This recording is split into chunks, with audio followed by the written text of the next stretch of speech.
Welcome everybody to First Tuesdays with Heart. It's December 3rd, 2024. We are very happy for you to be joining us in person, and perhaps you're listening later on. In either case, we wish you happy holidays and hope that you find tonight very, very helpful.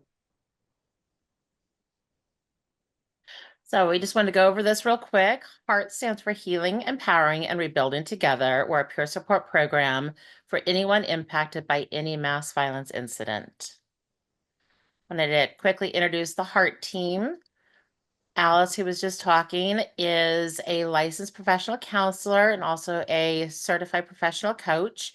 She's a co-director of the HEART Peer Support Program, and she's also the Route 91 and UNLV support group facilitator. Jackie, who's on here somewhere, is a licensed marriage and family therapist. She was also a licensed drug and alcohol counselor. She is the behavioral health program coordinator for the Resiliency and Justice Center in Las Vegas. She was one of our original HEART coaches, and she also is a Route 91 support group facilitator, as well as a third Tuesdays with Heart that we have for anyone impacted by any mass violence incident. And I'm the other co-director of HEART. I'm a Route 91 survivor. I assist Alice with the UNLV support group and also assist Jackie with Third Tuesdays with HEART. So we always like to start with a fun or inspirational meme that has something to do with our presentation for the evening. And we found this, and it's kind of fitting. You know, we don't want to just survive, we want to thrive. And that's what Cindy is here to talk with us about. So real quick, just some housekeeping tips we want to go through. This program is intended for anyone impacted directly or indirectly by mass violence. If you're not in one of these categories, we ask that you would remove yourself at this time. It's a safe space for anyone impacted by mass violence, and we want to make sure that everybody's respectful of everyone in the group. To ensure this stays a safe space where people feel comfortable sharing, please do not share details of the discussions with anyone outside of tonight's attendees, but feel free to share about the topic itself, what Cindy's sharing, just not the actual conversation that happens. This intention of the group is to learn and discuss our healing journeys and challenges we may encounter. We will not be discussing details of any of our incidents, as we don't want to activate others. We will in a moment ask you to share which mass violence incident you were impacted by and how you were impacted, and that is okay. We'll be recording both the presentation and Q&A portion of tonight's meeting to share with others impacted. If there is anyone who doesn't want what they've discussed shared, please let us know, and we can have our IT guy remove that from the video before we post it.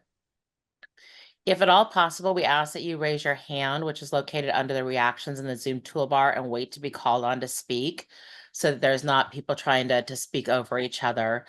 And we'd love to have everybody mute yourself when you're not talking. We also want to make sure that there's no political discussion, conspiracy theories, or weapons discussions during tonight's program. Okay, so tonight we are super excited to have Cynthia Nash with us. Cindy happens to be one of my wonderful neighbors. So I was thrilled. We just happened to be talking, and she's like, "Oh, I present sometimes." So absolutely thrilled to have her. She's an amazing person. She's the founder of Breaking No More, Amazing Journey College Counseling, and Arise and Revive Women's Conferences. She survived and conquered a great deal of personal trauma and is now a life strategy coach, assisting others through their own journeys.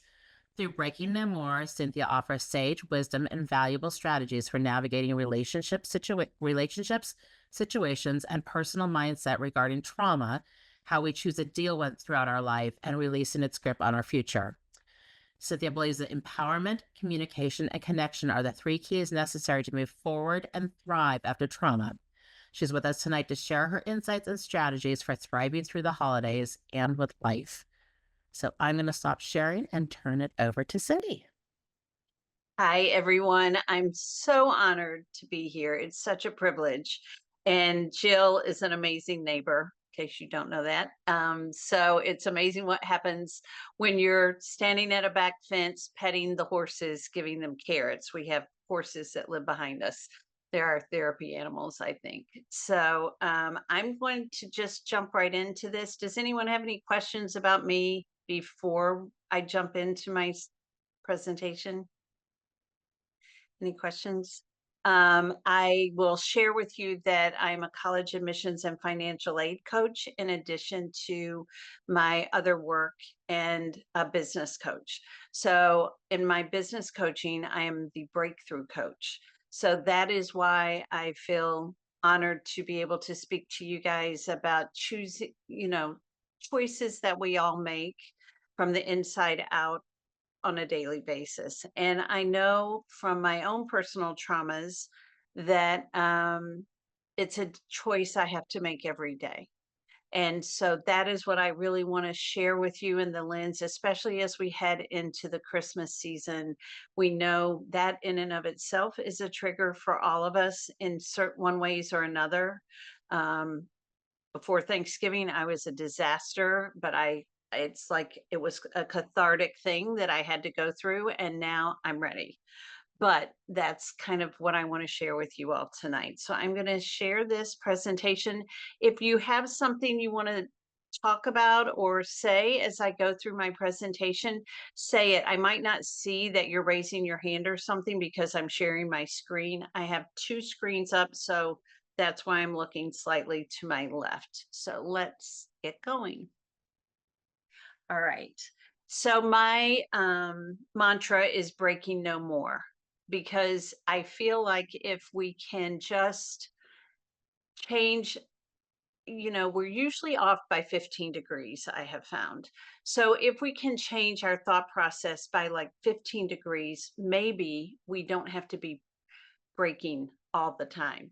And many of us who have gone through trauma fight that. It's very difficult. So I know that especially during the holidays, I choose to thrive. I get excited, but I have made these conscious choices, and there's some pretty simple, empowering steps that I just want to share with you. Everybody is in a different place. We are all here to get each other through it. And so if you want to speak to this, please just turn on your mic and let's talk as we go. Okay. So thriving through the holidays. This is me. I am Cynthia Nash. I have, just so you know, my family, I raised my family in Chicago, and now I'm in Nashville, very close to Jill. So the first thing that I think it's important to get through the holidays with is to have hope. If we don't have hope, it's kind of hard to get out of bed in the morning, right? So I think it's very important that that is where we begin the journey to find a reason to thrive through the holidays. We need to acknowledge the struggles that we have faced, which include past trauma, loss of family, friends, or experiences. When we move, we don't have the same holiday experience that we had before. We have those memories, but the family has changed, the structure has changed, the location has changed, the connection has changed.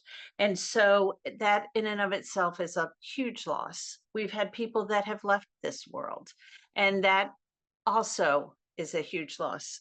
Friends, they may have passed away, or they may have been toxic and we've chosen to take them out of our life, but there's still those memories. So those are struggles for each and every one of us.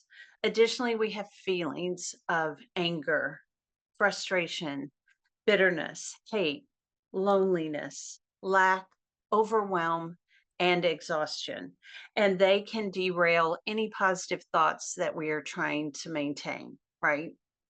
I know that in my personal world, I have dealt with every feeling that is listed here in the past 10 days.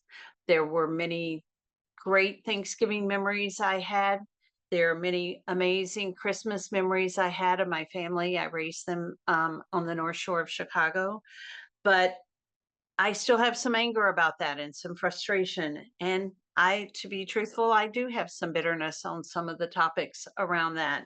And I hate some of the things that have happened in my world. I don't hate people, but I hate that it's different. I'm not a big change person, but that's all any of us get in this life is change. That's the one constant, right? So loneliness, many of us spend the days alone and we have to choose how not to be in that lonely place. Lack, we see other people, we see the commercials, we see people having all the stuff, but also there are other kinds of lack of community, lack of safety. It's all there, and so we have to find hope in spite of all that as we go through the holidays. The big question is, how are we going to do that, right? So we need to find our hearts again. That's why I call this coaching Breaking No More, because my heart broke into a million pieces. I know that your hearts have broken. And so you can see the heart in my logo has a scar where it's back together, but it'll always have the scars. And so I use that as my symbol because my heart, I can feel those breaks, but I find ways to use my heart for love through the holidays. And I try to remember who I used to be. Those are great memories. Before my traumas, I remember how it was, that crazy woman that they called Lucy, like I love Lucy because I'm so quirky. But I also remember how everybody else used to be too. And I have that childlike excitement for the holidays. And we have to purposefully reach back for that. It's a catalyst. And my goal tonight is to be a catalyst for each of you to start thinking. I'm trying to stir up some of those fond memories, some of the joy. I want you to find reasons to be joy filled, not just joyful. If When you think about the future, 2025 is right in front of us. We all have hope for 2025. We can make new goals. We can lose more weight. We can be more successful, but we have to be focused forward. My mantra in my life is I don't look back because I feel like I'll turn to salt. I have so much trauma in my past that I choose to move forward. But it's harder for some than others, and I am not in any way minimizing that difficulty. My trauma started in 2006, and I'm just now here. So I know this journey and how difficult it can be. And what changed from that person I used to be or you used to be and that childlike excitement? What changed? Everything, right? Everything has changed. And once we go through a severe trauma, that other person is no longer in existence. I'm in no way the person I used to be. And I acknowledge that. And I need to acknowledge it to become empowered because I choose to be empowered. I want to be a force that not needs to be reckoned with, but a force for good. I want to be the person that can help other people find their way. So I've chosen, and I'm hoping you will consider choosing to surround yourself with self-care. What is the one thing that you love to do? I love to get massages. I rarely get them, but man, it really makes me feel great. Or a mani-pedi, right? I haven't had one in months. I've been too busy. To me, that's self-care. That's also self-love. I'm trying to lose weight. I can either make myself miserable because of my own self-concept, or I can embrace who I am and the body I have. To me, that is self-love. So I'm choosing that one. Self-forgiveness. So one of the traumas I can mention here is that one of my sons passed away. And there are many rabbit holes in that scenario I can go down. What if I did this? What if I did this? What if I did this? Did I do this right? Did I do this right? We all have self blame when whatever has happened to us is in no way our fault. And so, to me, a huge gift for being empowered is self forgiveness. And I have struggled with that for a long time, but I do forgive myself. And I know that it is so powerful for all of us when we can say, we did the best we could. Nothing was our fault. It happened to us, not because of us. And I think that that matters. a lot as we're becoming empowered people to get through the holiday. The other thing is self gifts. And I shared with the people that run this organization before we went on camera. I am a huge believer that we need to buy ourselves presents. I just ordered mine. It gets here tomorrow. It's a standing desk thing so my computer can go up so I'm not sitting all day. I did that out of love for myself and gave myself a gift. Think about it. Wouldn't it be nice to just buy one thing? Doesn't have to cost $1 million, but one thing that you've really wanted. Maybe it's a beautiful journal. Maybe it's just a new sweater.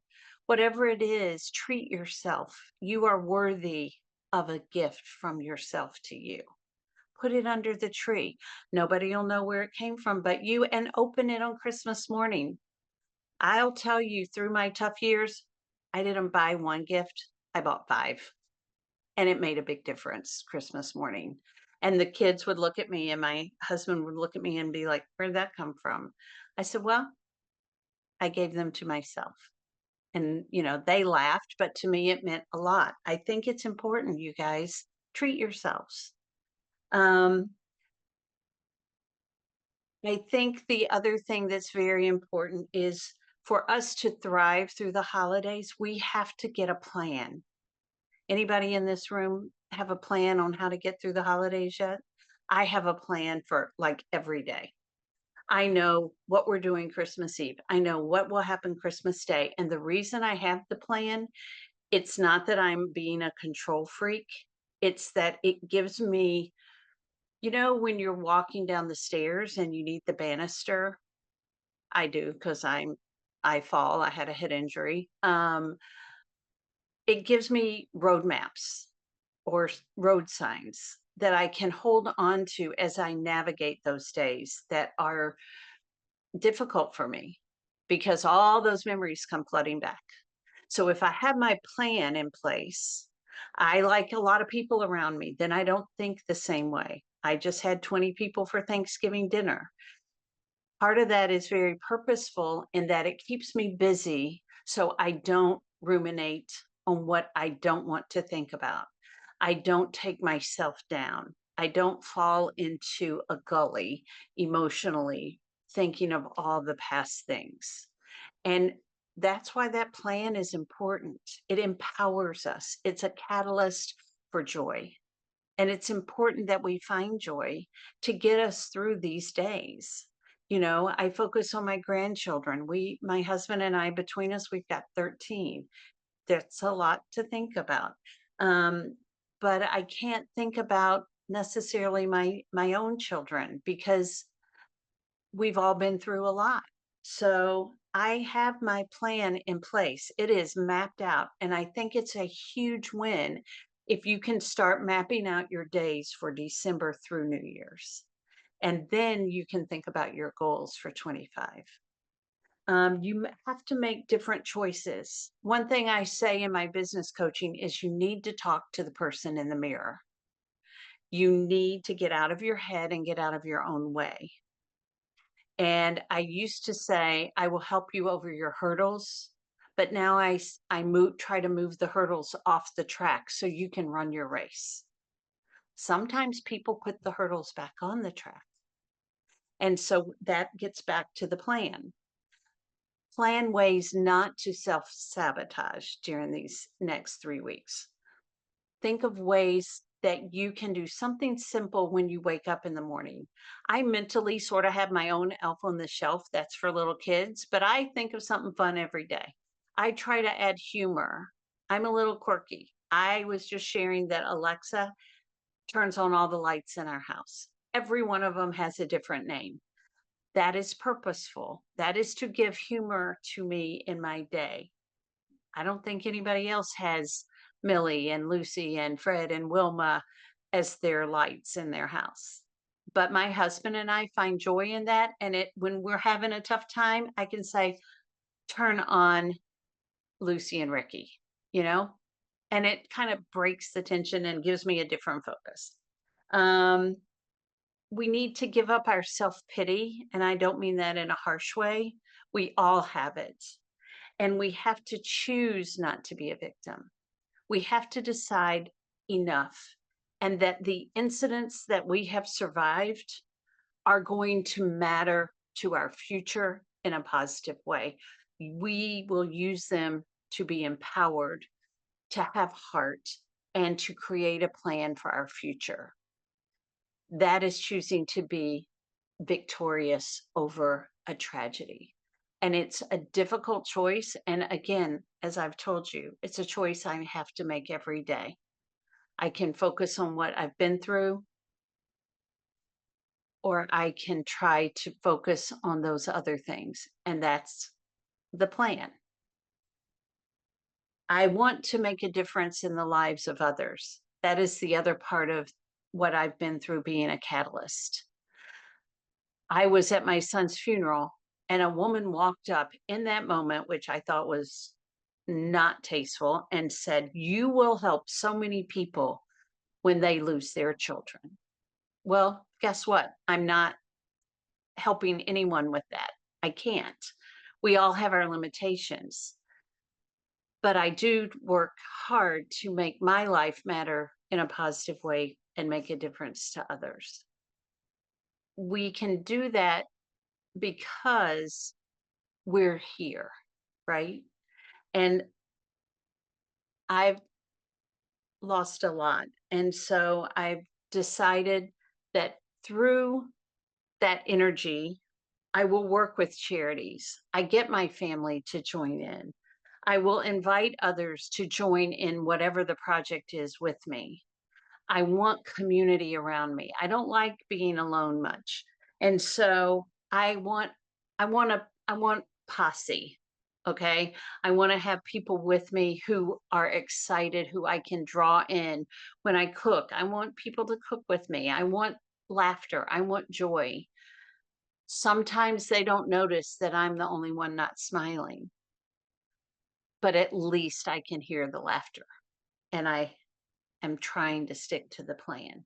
This isn't a perfect roadmap, but it certainly can give you hope and strategies for navigating through difficult days. I want us to thrive through connection through the holidays. We have choices. Reach out to your friends. I know when I went through some of the things I've been through, I said no to everything. I did not want to be with people. I would go, I would try. I didn't have anything to say. I couldn't smile yet. And so it's taken me a while. But when I finally could say yes instead of no to invitations, it got easier and easier and easier. People that are close to us, I call it our inner circle, know what we have been through, and they're just grateful to have us in the room. Don't minimize what your presence at an event means to the people that are with you. You might not have a lot to say. You might not smile the whole time. You might go in the bathroom and cry for 10 minutes, but being there will change you and it will change them. You have so much more to give than you realize just by walking in the room. Okay. Be a receiver. Let others help you. And I've got a lot to say about this. I am a giver. I will give, give, give. I will give you what I don't have to give. But the reality in people who are constant givers is that it is a huge shield. Okay. If you're giving, nobody can see that you really need to be receiving. And many people, especially women who are givers, refuse all help. Let people help you.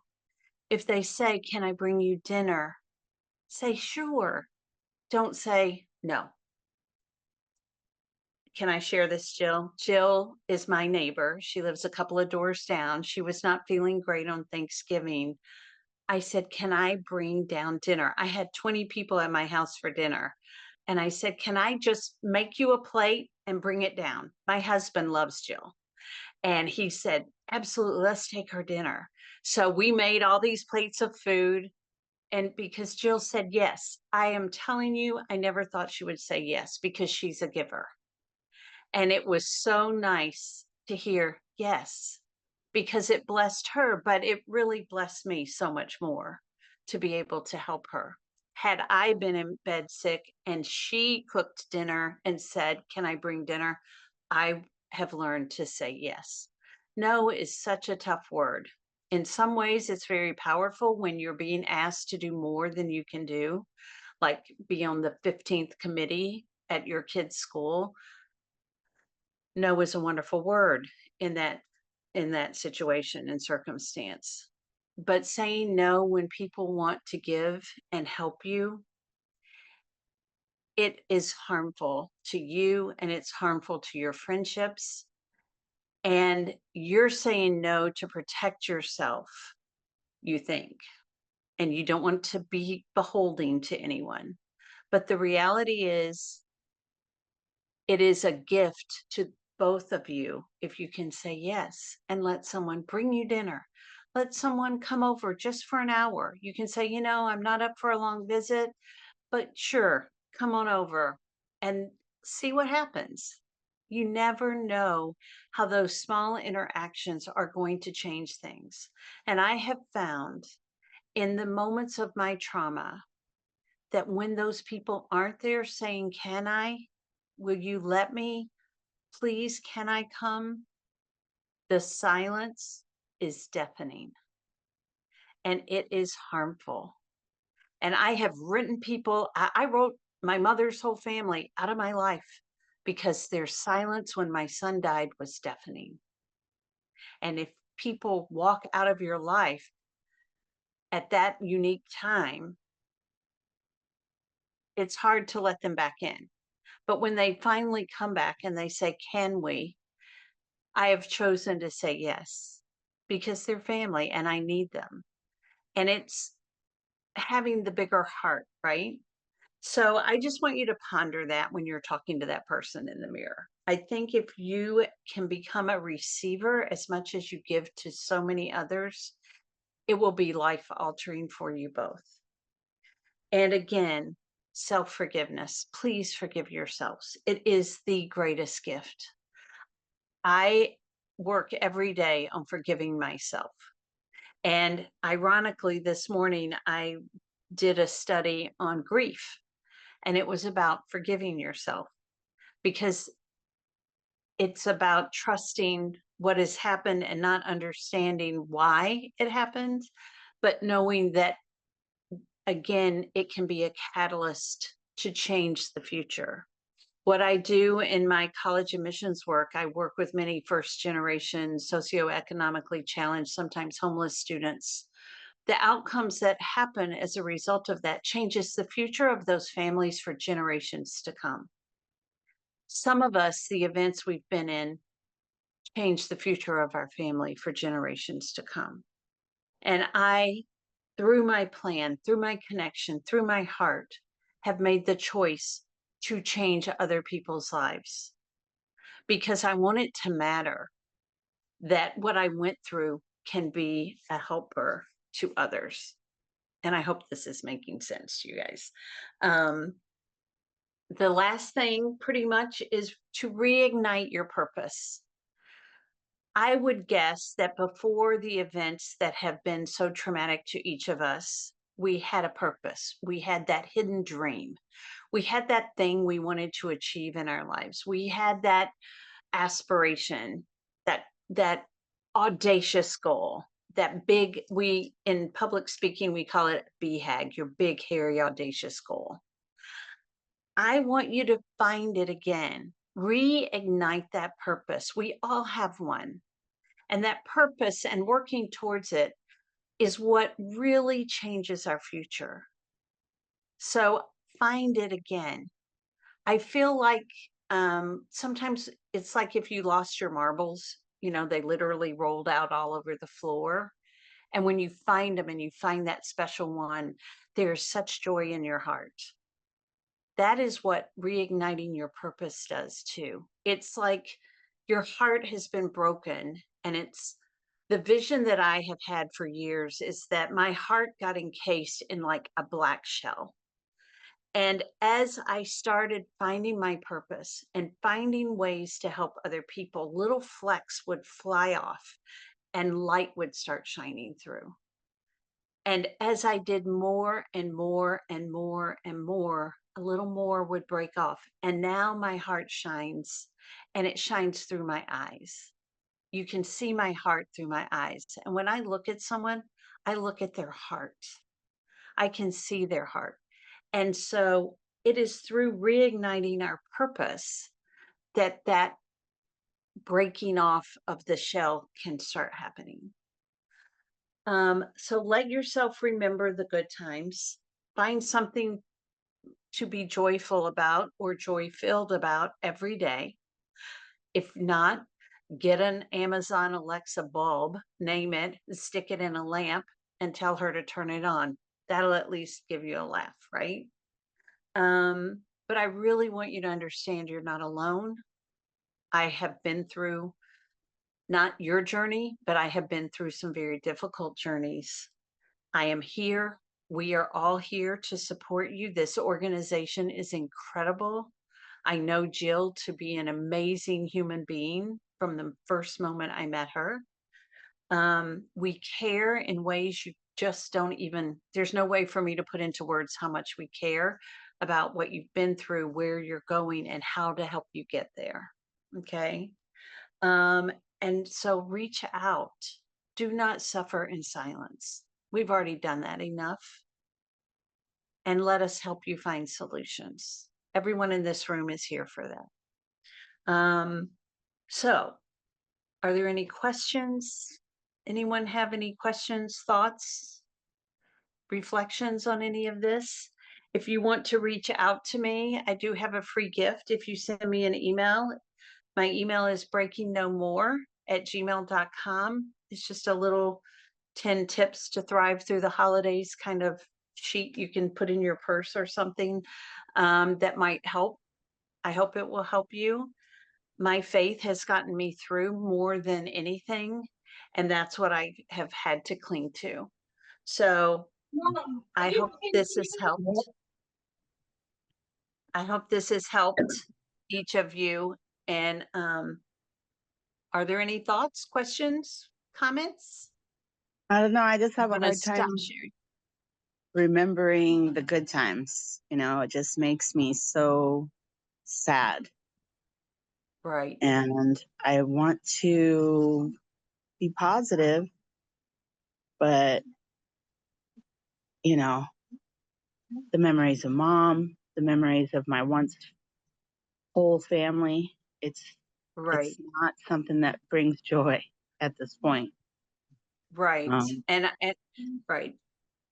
And I hear that one of the things that I went through was I was married for 32 years to a severe alcoholic, and the abuse, the emotional abuse. So I was just saying to my current husband, who's the finest man I've ever known, that it is difficult to think back. There were great times, but when I look back, I can also see the undercurrents of the bad that was in the good time, right? And my divorce was final in 2008. I filed in 06 in Illinois. It takes forever. And it's taken till the last few years for me to be able to think back on the memories. But I have a picture of my sons. We used to take a Christmas card picture, and you would have thought it was like the most important portrait session in the world, but it really was just a snapshot of just trying to get the three boys to stand beside each other for one 30-second interval to take a shot. One of my favorite pictures that I have is the three of them all bent double laughing. I think they were like 7, 10, and 13, because they couldn't even be still long enough to take that picture. So that is a happy memory that I can look at. It's in my phone. And that's what I'm talking about. And it's taken me a long time to find the little snippets. And once you can start thinking of one, sometimes then it'll snowball and you'll be like, oh, I remember when my husband put my present under the dirty laundry, you know, and I had to go find it in a scavenger hunt. That was one of the nice things he did. But the bigger picture is I loved the Christmas tree. It was tragic and it broke my heart when I had to move and I had to leave Chicago and come to Nashville because of the financial devastation that was dumped on me through that journey. So it is hard and hurtful maybe at this point for you to do that. And in those instances, what I used as a power tool, as a street sign, as a release valve, was I made a new memory with my kids. I thought of something new. I just shared a picture with the facilitators before we started. I got two of my grandkids, my husband and his 78-year-old brother, to make turkeys out of pretzels and candy corn Saturday morning. That will always now be a new great memory that is replacing one of the bags. And I just it's like tiles. I move them around in my head. And that's my coping mechanism because I want my kids to remember something joy filled. My own sons don't really come at the holidays. I raise them to stay with their in-laws and so that their kids have Christmas and Thanksgiving at their own houses. And somebody said to me the other day, why don't your children come? My children don't come because of the trauma they endured watching their father implode in our household. So they've got their happy memories. They made them that way. I heard you talking about what's your future is going to look like from the good news that you got. So that's where I would focus if I could and have that vision of where will the tree go in that house and what will my kids do? And I'm so sorry that you're going through so much pain right now, but we are here. And if you need laughter, you need crazy, just reach out, send me an email. I would love to talk with you offline and help you navigate this. Okay. So, and everyone here is the same. And And you know, I something cry almost every day. I always will, as best I know. Okay. and something Tara to remember too, this change is the first. So these are the first holidays. And Yes. you know, your mom's been gone unfortunately for a couple of years now. You have survived. You know, I know that was a horrible, horrible loss for you. And I know this loss is hard and change, like Cindy said, change is not fun. You know, most people don't like change, but it doesn't always mean it's a bad thing. You know, you have three amazing kids. Focus on the kids, that they're going to help you get through these struggles. You know you're not alone. And chances are this is going to be the worst of it as far as this particular situation, because these are the firsts. Right. But you are doing amazing. And I want you to remember that. You know, they always say that the firsts are the worst. And I can't say for a fact that's true. But the firsts are oftentimes the hardest. Right. But there is hope. Yes. Absolutely. And I will tell you of a funny coping mechanism that I have used. My cousin, who is like a sister to me, was going through tragedy after tragedy after tragedy. And I looked at her and I said, how are you navigating this? And she said, I cry in the shower. And she said, when you're in the shower and you're just letting it all out, they think you're singing and they don't know you're crying because maybe you have a really bad voice. I don't know. But I have found that to be very cathartic. And then I can kind of regroup because I have 13 grandkids and we have 6 families between my husband and me, each of us had 3 children. And so we have a lot of distraction, and I think distraction helps tremendously. And I also know that having that plan, like I was talking about, will help you navigate these firsts. It doesn't take the pain away.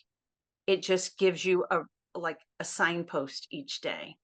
Maybe you're going to make a gingerbread house. Maybe let's make cookies today, or let's make a casserole today, guys. Everybody get this ingredient. You get this, you get this, you get this. And we all meet in the kitchen and we make a casserole and put it in the freezer for 2 weeks from now. So we know in that busy moment, there's a dinner that we can pull out and that we did it together. So those are kind of the coping things. Drive somewhere where they have Christmas lights, make a new memory. I was my mom's caregiver, and so she had Lewy body dementia. Some of you know what that is. It's a very debilitating disease, and it was abuse every day. And so I'm just now to the point, she died in 2018, and I'm just to the point where I can replace some of those difficult memories with some of the ones that were not difficult, that were good.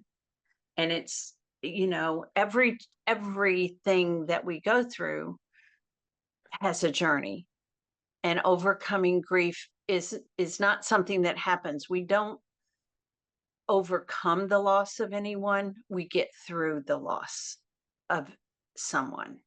I'll never get over losing my son. It's not going to happen, but I've gotten through it. And I can now see the joy. Your grief does, at some point you can remember the good times, and there's joy in that. And his daughter called last January and she said, Nana, it happened. And I said, what? Because her mom died 2 years ago and she had already lost her dad, my son. And she said, it happened. I woke up today and I had joy instead of all the other. She was 18 when she was orphaned. So I know there's a journey in all of this for each of us, and we each have our own journey. But again, we are here to listen and to walk this road with you. And you are never alone. And we are here to hold you up when you cannot hold yourself up.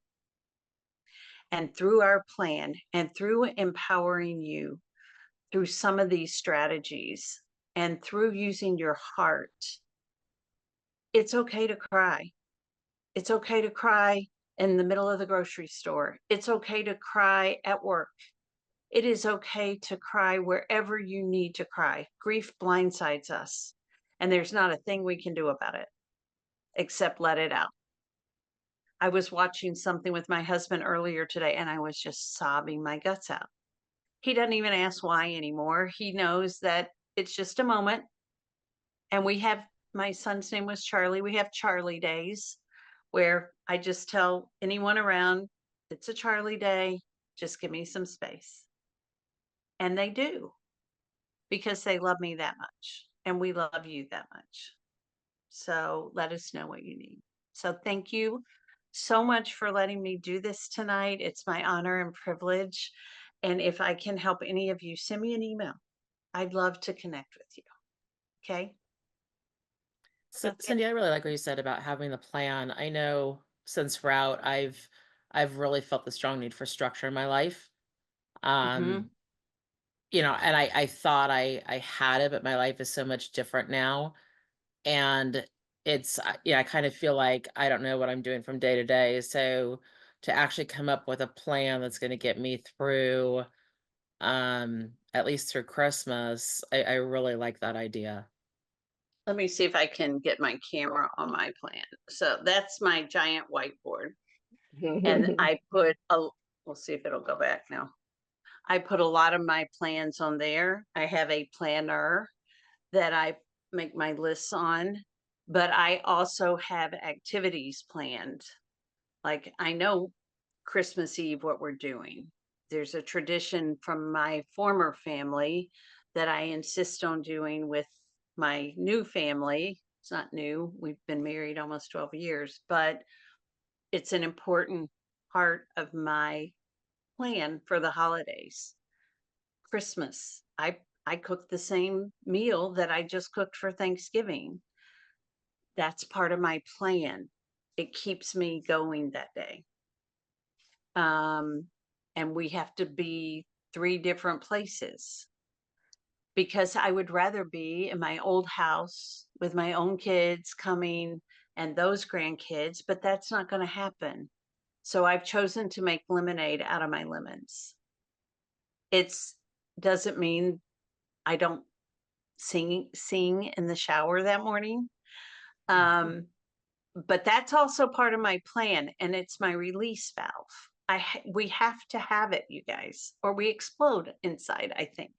So that is how I choose to do it. I wear a goofy hat. We have reindeer pajamas where we're going to wear that day. You know, I just made that plan. They just showed up. I can't wait. But that's how we make things happen. Okay? And it's just strategy. It's just protecting ourselves. So Alice, did you have something you wanted to say? Yeah, I think also the whole idea of having a plan is a great idea because a lot of times we can look at it and say, okay, I've got my to-do list, but if you have a plan, it really helps when that trauma brain fog comes in and Mhm. you're kind of feeling kind of spacey and a little bit disconnected and yet so you can kind of look at the day and go, okay, what was it that I was going to do today? And then sometimes there's that temptation to back off and not do it, which can be an okay choice. But also we can say, okay, my better self made this plan, the one that was looking out for me. So I'm going to go ahead and step out and do it. And I think that's really helpful because I think, of course, anybody who's been through a mass violence incident, they're going to deal with brain fog from time to time. And if you've got a plan, then that keeps the momentum going. And it was all just very, very kind. Giving yourself a gift is a really great idea. That's a very fun thing, especially if you give yourself like a little budget to shop for it. And, that's a nice surprise. You're definitely getting something you like. So I really appreciate it. Somebody was Thank you. saying that they almost didn't come on tonight. And so she's very thankful she did. She needed to be here. And Aw. she says, thanks for sharing your story. And It's my honor. Yes. I forgot to that's mention awesome. one thing that I've really used this year that I haven't done before. I decided I wanted to leave a legacy to my grandchildren, and I am making each of them like a throw. And I had a traumatic brain injury just before my son passed away. I was in a car accident, and I don't like crocheting because I can't always keep up, the number of stitches and do this 6 times and turn it and blah blah blah. But I use off the hook yarn where I just pull the loops with my hands. And I'm trying to get each of my granddaughters one of those made by Christmas. I'm just finishing the first one, so we'll see. But when my mind starts to ruminate, I have found that having the focus of working on that blanket hones me back to center. It's a diversionary tactic. You know how when we're on a diet and we want chocolate cake, this keeps me from eating the chocolate cake. It keeps me from ruminating. It keeps me from thinking of all the things, could I, would I, should I, and all those memories I don't want to remember. So that has been for me a great coping mechanism. And I thought that might be helpful to somebody here. I feel like somebody needed me to tell you that. So, Interesting you bring that up. We were introduced a couple months ago to neurographic art and introduced Jackie to it, and Jackie's been doing it like daily, but he has joined us, Tara's joined us, have joined us, and we're actually doing one tomorrow night. if anybody's available at 5:30 Pacific, 7:30 Central, 8:30 Eastern. But it's the same type of thing. You don't have to be artistic because I'm definitely not. Can't draw a stick figure. But it takes your mind off that. And Cindy, if you're not doing anything tomorrow night, you're welcome to join us too. It's a Thank free you. session by Zoom. But if I have a anybody, student, oh, but thank you. if anybody wants to join us, that's something that I have been finding helpful when my mind starts to ruminate, when it's the one thing I tell people, it's like I have ping pong balls going through my head, and it's the one thing that stops them for that period of time. So even finding something like that, and at first I was hesitant because, like I said, I can't draw a stick figure, but it's turning out really good. I've like grab one of my most recent ones, just so you can have an idea of what it's like. But this is one I did yesterday. And there's Jackie's. Wow. So, it's fun. So, like I said, if anybody wants to join us, just let me know. I think most, if not all of you, know how to contact me.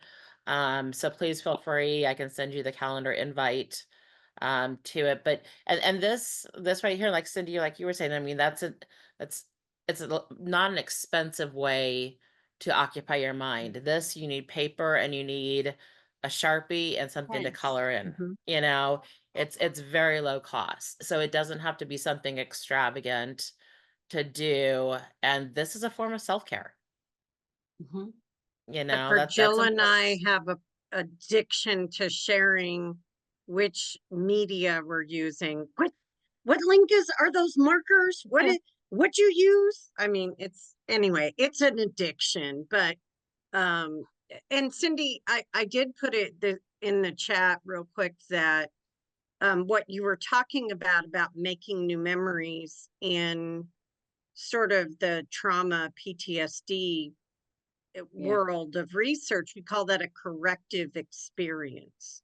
Right. So it really is replacing the difficult or traumatic experiences with a new memory. And the brain has such great neuroplasticity that it can learn a new pathway. It can form a new memory that can change that.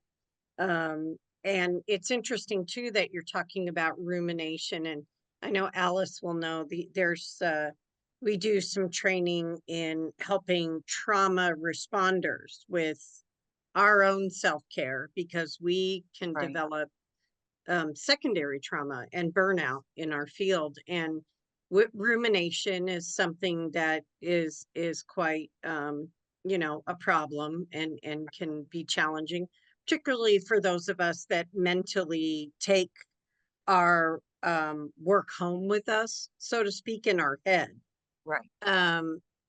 And one of the things that the researchers found is to engage in an activity that they call wholly absorbing or wholly distracting for about 20 minutes. And honestly, that's what I do recently at the end of the day with the neurographic art. Like I'm just obsessed with it at this point, because for me, it is, it kind of reminds me too, I was sharing with Jill and Alice that I used to be artistic, like as a kid, like I was very, but that went away, and now I'm like, oh, forget this, so we go to Michael's now, and my partner will be like, how much time are you going to spend in the marker area? And I'm like, hush, all the time I want. Anyway, but it really is. It's something I'm very thankful that I was introduced to this, and it's something I'm going to continue to grow for myself and for my clients. But that idea of stopping that rumination by engaging, and it's often something creative or something that can absorb us. TV doesn't do it. But moving our bodies and creating and moving our brains will. So thank you for all this information. It's wonderful. Oh, my honor. Oh, that's beautiful. Look at Sarah. Oh, Yay! I know. That is gorgeous. I have more pictures of my art in my camera roll now. It's ridiculous. Like, oh Yeah. wait, I gotta show this one. My family's like, there she goes again. That's wonderful. I know when I had very like years long post concussive syndrome from this concussion, and my neurologist said, if you're in a situation where you can't do something like what you're doing with your drawing, or I'm not home working on a blanket, she said, play a video game.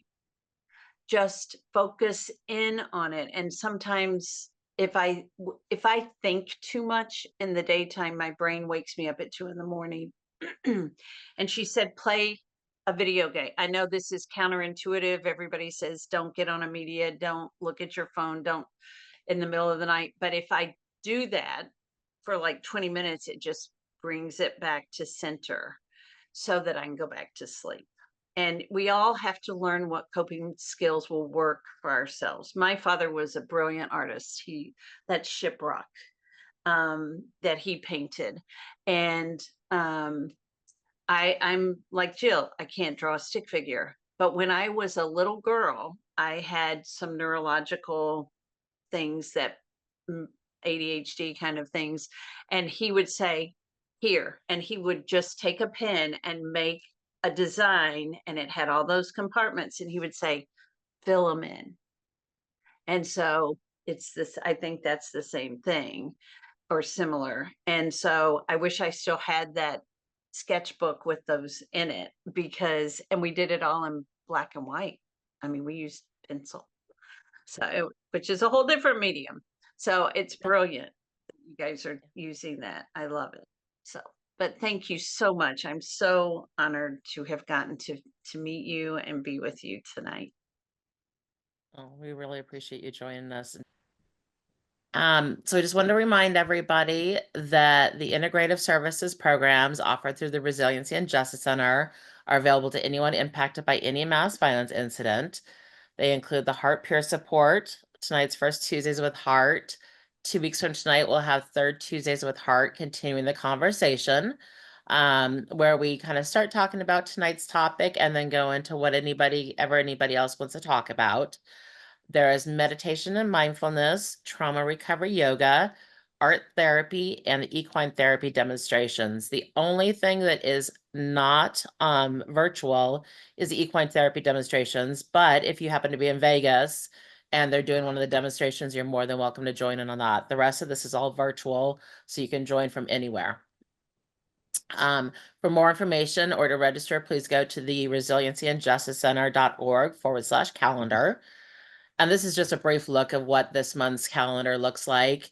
Anything that is not incident specific is open to anyone impacted. And that could be friends, family, community members, anyone. It's not, quote unquote, just those of us who are actually physically there.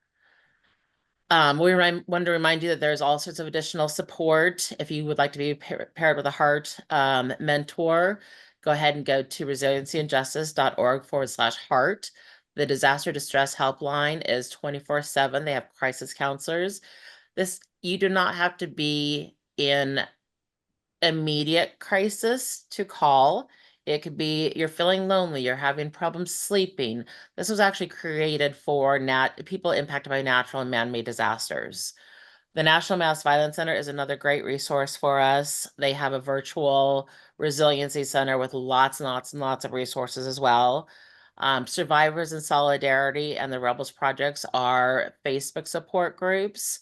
There's almost always somebody up at the different hours, middle of the night, talking, because inevitably that's something that mass violence does, is it makes it, some of us have a hard time sleeping in the middle of the night. If you are in immediate danger, there's a 988 crisis line. And then First Tuesdays with Heart, we have a Facebook page if you're not aware. And we also, probably about 2 months ago, created a Cooking for Post-Traumatic Growth on Facebook. And it's a fun group. It's for recipes, sharing. and we try to stick with people impacted by mass violence, and we've had some amazing recipes on there. So if you enjoy cooking, if you're learning to cook, if you want some new ideas, we'd recommend joining that and sharing if you feel like it. Reminder, next month, which I cannot believe I'm saying January. That's really scary. Um, Tuesday, January 7th, our topic is going to be Disconnect to Reconnect, a playful approach to mental health with Dr. Alexis Kennedy. Some of you might remember she joined us earlier in the year to talk about sleep. She's an amazing wealth of resources. So we definitely encourage you to join if you're able. And we just want to wish everybody an amazing holiday season. Please know that we are here. Like Cindy said, if anybody has any questions, if they need any support, please reach out to us. Like I said, I think most of you know how to get a hold of me. If not, you can find us through heartpure91@gmail.com or our First Tuesdays with Heart Facebook page. You can also get a hold of us through the Resiliency and Justice Center. So please, as Cindy said, it's okay to receive support. And I know how hard it is, and it's worth it. It makes your life better to be able to say, yes, I need help, or I'll accept the support. So hope everybody has Awesome. a wonderful, wonderful holiday, a happy new year.